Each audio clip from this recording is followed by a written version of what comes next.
Alright, so the barber session's coming March 13th. You got a week left to get tickets. So this is the last time I'm gonna, shout it out. We got people from out of state coming in, so if you even close by, come through, come check it out. So this is the before and afters, or the befores. As you can see, he had a bald spot. It's a stress spot. It happens to people. Nobody really knows why, but they usually shoot some steroids into it with a needle, and it grows back. So of course we're gonna start our levels from bald to the andis all the way open. These are the andis masters, and the one guard all the way open is the next guideline. And from here you can fade up, you can fade down. It's your choice. We're gonna fade down in this example. I'm using my purple magnetic guards. Listen, the new ones, they don't work as well as the old ones. Like, people keep asking me how come my one open doesn't blend right into my two. You can still do it by flicking, or by raising the clipper up and kind of like scraping at the scalp.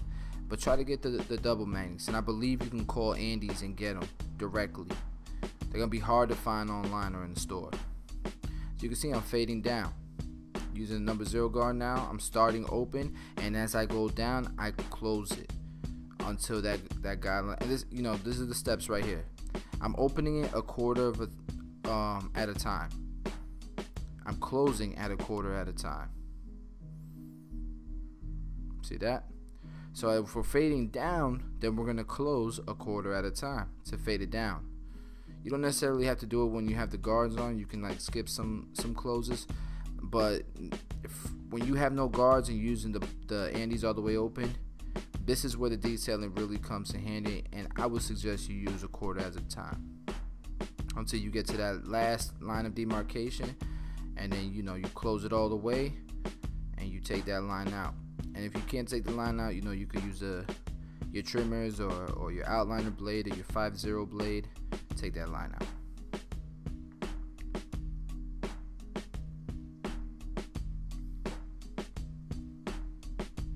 I use a lot of my corners of my teeth, and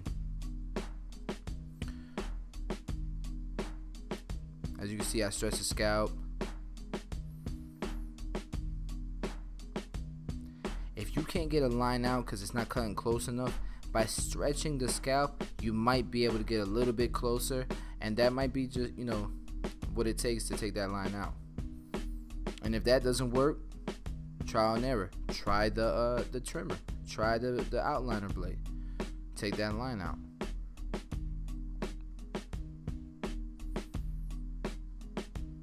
And this beat was made by my cousin. All my beats are made by my cousin. All the instrumentals, he lets me use them. I thank him very much. If you guys want to show him some love, some support, definitely check out his SoundCloud page. The link will be in the description. There's free downloads and stuff for you aspiring rappers. Every barbershop got an aspiring rapper. So I'm blending the beard in as well, and you can see I'm leaving the line up darker. He doesn't necessarily want the fade as high as it is in the back all the way around. We brought it up that high because of that that stress spot.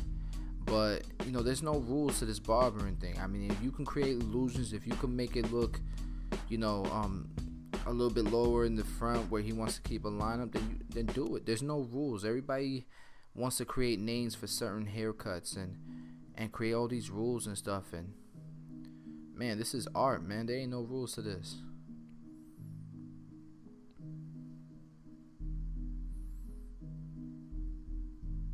Just thinking like that will set you apart. It really will.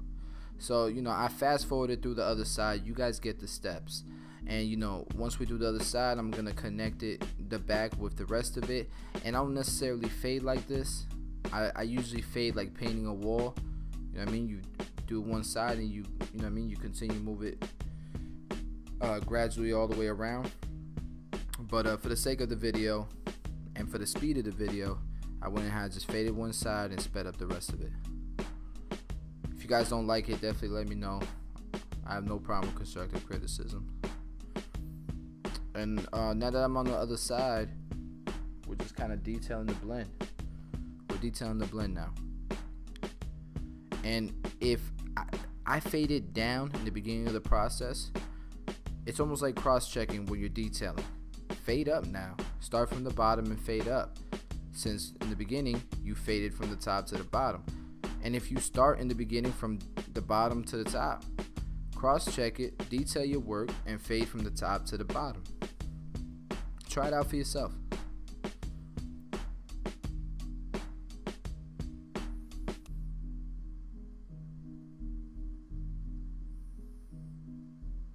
And you can see when I get to the hairline, I kind of turn the clipper so that the teeth is facing towards his face, and that's how I keep that area a little bit darker.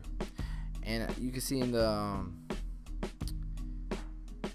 down at the bottom I wrote, you know, that the Andis Masters is a must-have. It really is. You don't understand, like a Andis close, everybody thinks that's a 0. There's so many more steps below a 0 that could really make that blend look like super blended, like a crazy transition. And the Andis shaver is a must, unless they have sensitive skin and they'll bump up, and generally that's people with really tight curly hair. But even if you do it right, even on them, you could definitely use a shaver. Don't use a razor though. Now I pointed here at the highest point of his hairline. You can see it's a little bit light there. That's the highest point of his hairline. That's where I start. If they don't have a receding point, then you can start in the middle and then connect the sides. But I like to start where the receding part is, because if you start at the receding part, I mean, that's the highest point anyways. So you want to leave that as natural as possible. If you start from somewhere else and you leave it as natural as possible, all of a sudden when you get to that receding part, it just doesn't match. It's going to look crooked. It's going to look jagged. You're going to waste time. You're going to have to go back at a part that you already lined up so that it looks straight.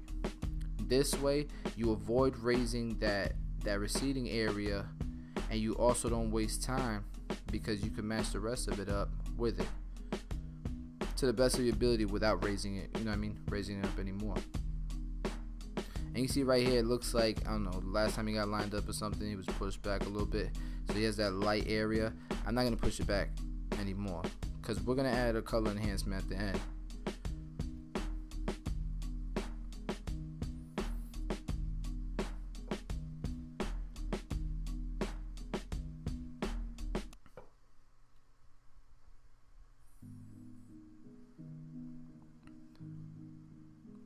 And when you're doing this part of the beard, don't push it in. Don't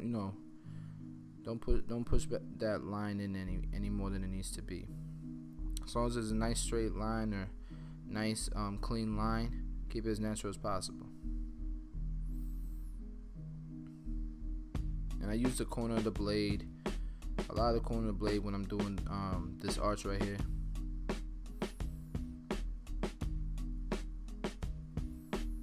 And honestly, like, I try not to spend too much time doing this part. Any hairs that are overhanging, I try to grab with the trimmer. But I don't want to waste a lot of time, running over the same spots, irritating the skin, creating inflammation, just making it really uncomfortable for the customer. I don't do that because I'm going to pass the razor, right? Even on people who bump up on the top part of their beard, as long as you just do the line up, you're not shaving their cheeks, I mean, it's going to come out sharp and it's going to create less irritation. And I love these trimmers, the slim lines. I like both. I got two of the LIs, I got the pros. I like both of them. They're both awesome. The big difference between the two is, like, when the pros are dying, you can feel them dying. You can feel them losing power. The LAs they go like 100 or 0. There's no warning. But I think the battery lasts longer on the LIs. But I like the feeling, the ergonomics on the pros. They feel sturdier. They feel like they're built better. But the LIs look nicer. I don't know. It's crazy. It's kind of like you're damned if you do, you're damned if you don't.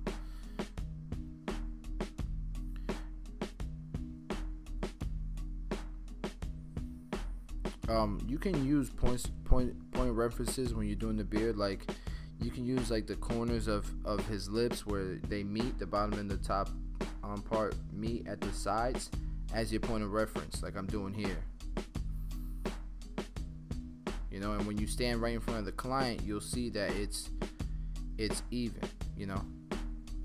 And his beard doesn't connect all the way, but your trimmer, because it's that T blade, it'll you know what I mean, it'll fill the gaps when you're trying to measure whether they're even or not, or whether it's connecting, it's matching up with where his lips meet.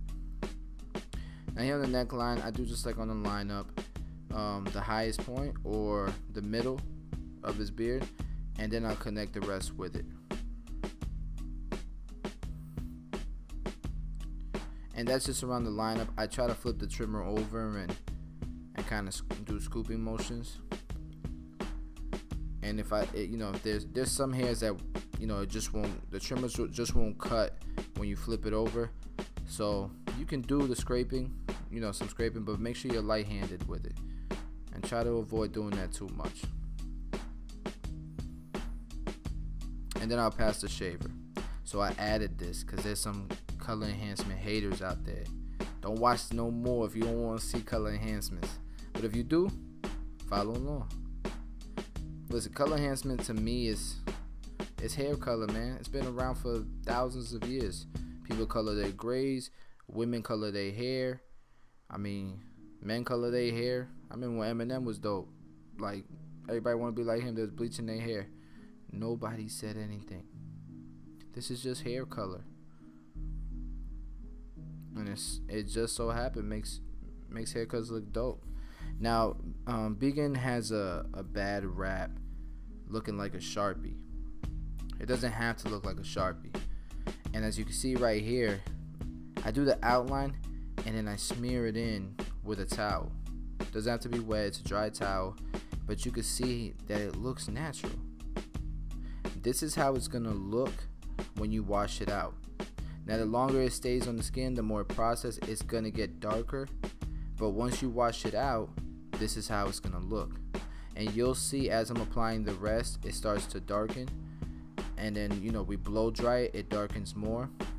But you can always tell what it's gonna look like on how it looks when you first apply it. That's a little tip, that's a little nugget right there. If it don't look right when you first apply it, that's how it's gonna look when you wash it out.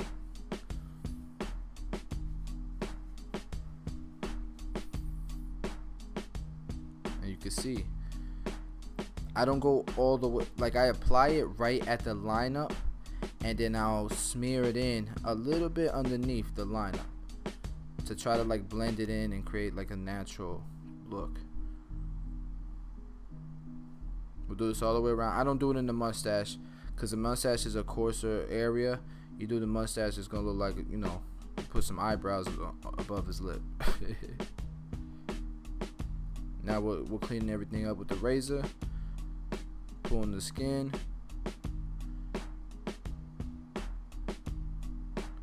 Small strokes right around the lineup. And you can see it's starting to get darker. You know, when you smear it in, it doesn't look like you're applying color until 10 minutes later it darkens up. You're like, oh, it's all over the beard.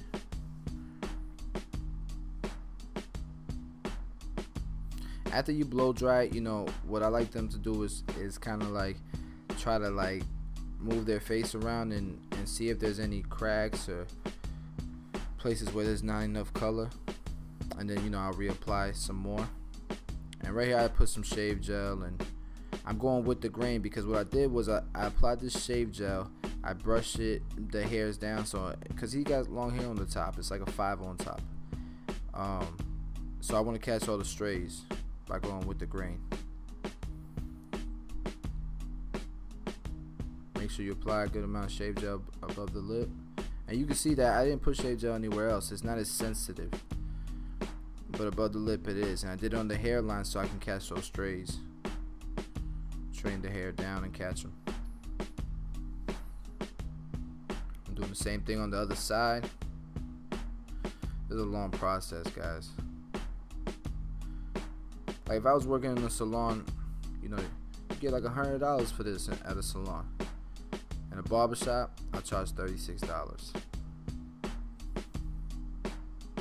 And I mean, you're cutting their hair, haircut, beard. You're applying color, blow dry. You're shampooing it out. You can shampoo it out, condition it out, whatever you want to do. It's not gonna, and this is what it looks like after you shampoo it and you dry their hair. It looks natural to me, but there's a lot of haters with this process. And now I'm doing finishing touches. I'm applying product. The product that I have is a natural oil-based product, so I rub it into the beard and everything. Brush it in, make your client feel like $100.